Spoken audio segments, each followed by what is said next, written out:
કર્મનું ફળ કેવું હોય છે એની એક સ્ટોરી છે. ફળ. મર્યા પછી સ્વર્ગના દરવાજા પાસે 4 વ્યક્તિ ઊભા હતા. આ 4 વ્યક્તિમાં પહેલો વ્યક્તિ રાજા હતો, બીજો વ્યક્તિ વેપારી હતો, ત્રીજો પંડિત હતો અને ચોથો મજૂર હતો. કોઈને ખબર ન હતી કે કોણ સ્વર્ગમાં પ્રવેશ કરી શકશે અને કોને પાછો મોકલી દેશે. આ બધા સ્વર્ગનો દરવાજો ખુલવાની રાહ જોઈ રહ્યા હતા અને પરસ્પર વાતો કરી રહ્યા હતા. રાજાને તો મર્યા પહેલાની જ આદત હતી, તેથી તેણે બધાની પહેલા વાત કહી કે હું પ્રખ્યાત રાજા હતો. મેં પૃથ્વી પર ખૂબ પ્રતિષ્ઠા મેળવી છે, માટે પૂરી સંભાવના છે કે હું સ્વર્ગમાં જઈશ. પછી વ્યાપારીએ કહ્યું કે હું પૃથ્વી પર ખૂબ જ ધન કમાણો છું અને એ ધનથી અનેક લોકોની મેં મદદ કરી છે, માટે હું જ સ્વર્ગનો હકદાર છું. ત્યારે પંડિત બોલ્યો કે તમે બધા કાંઈ પણ વિચારો, પણ એ વાત તો નક્કી જ છે કે સ્વર્ગના દરવાજા ખુલશે તો મારા માટે જ ખુલશે. બધાને ખબર જ છે કે પંડિત રાત દિવસ ભગવાનને યાદ કરે છે, માટે સ્વાભાવિક છે કે પંડિતનો સ્વર્ગમાં સ્વાગત કરવામાં આવશે. જ્યારે બધાએ પોતપોતાનો વિચાર રજૂ કર્યો ત્યારે બધાની નજર તે મજૂર પર હતી કે જે ચૂપચાપ નજર નીચી રાખીને કાંઈ પણ બોલ્યા વગર ઊભો હતો. સ્વર્ગનો દરવાજો ખુલ્યો અને ત્યાં એક દેવદૂત આવીને ઊભો રહ્યો. દેવદૂતના હાથમાં એક મોટું પુસ્તક હતું. તેમાં આ બધાના કર્મો વિશે લખેલું હતું. દેવદૂતે સૌથી પહેલા રાજાને પોતાની પાસે બોલાવ્યો અને કહ્યું કે તમે તમારા જીવનમાં સારા કર્મો કર્યા હોય તે કહો. હું તે કર્મો પુસ્તકમાં જોઈને નિર્ણય આપીશ કે તમને અંદર આવવા દેવાશે કે નહીં.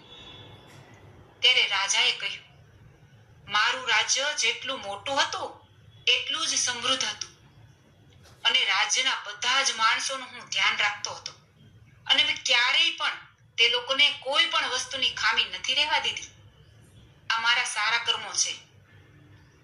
દેવદૂતે પુસ્તકમાં જોયું અને જોયા પછી રાજાને કહ્યું કે તમે સાચું બોલો છો કે તમે તમારા રાજ્યના લોકોને બહુ જ સુખી રાખ્યા છે, પણ રાજ્યની સીમા વધારવા માટે જેટલા યુદ્ધ કર્યા છે તે યુદ્ધના કારણે હજારો સૈનિકો મૃત્યુ પામ્યા છે.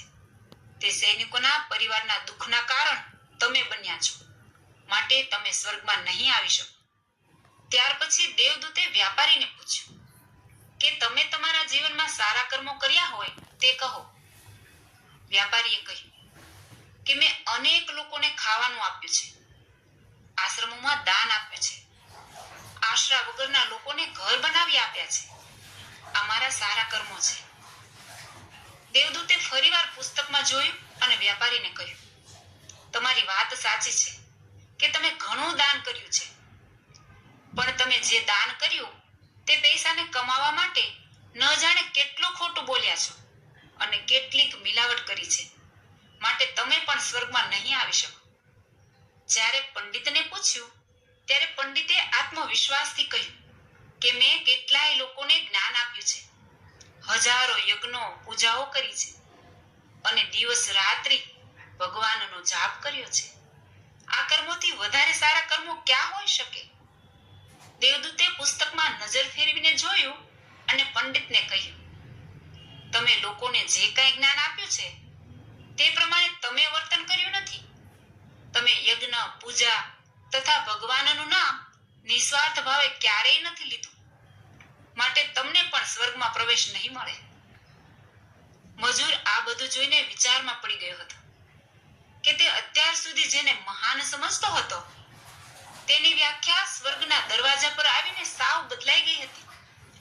પૃથ્વી ઉપર જે કર્મોને સારું સમજવામાં આવે છે તેનું અહીં કોઈ મૂલ્ય નથી.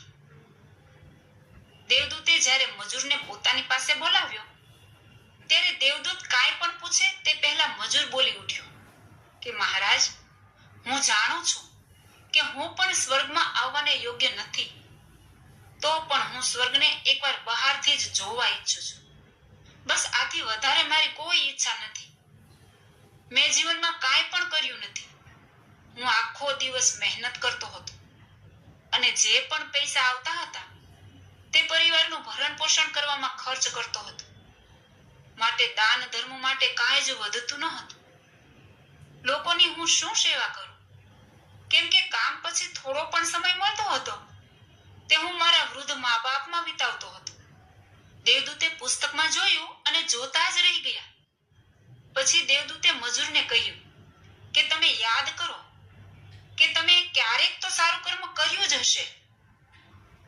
ત્યારે મજૂરને યાદ આવ્યું અને તે બોલ્યો, જે હા, એક વખત હું ખૂબ જ ભૂખ્યો હતો અને હું ખાવા બેઠો જ હતો ત્યાં એક કૂતરો દુર્બળ અને સરખું ચાલી પણ શકતો ન હતો અને ભૂખ્યો હતો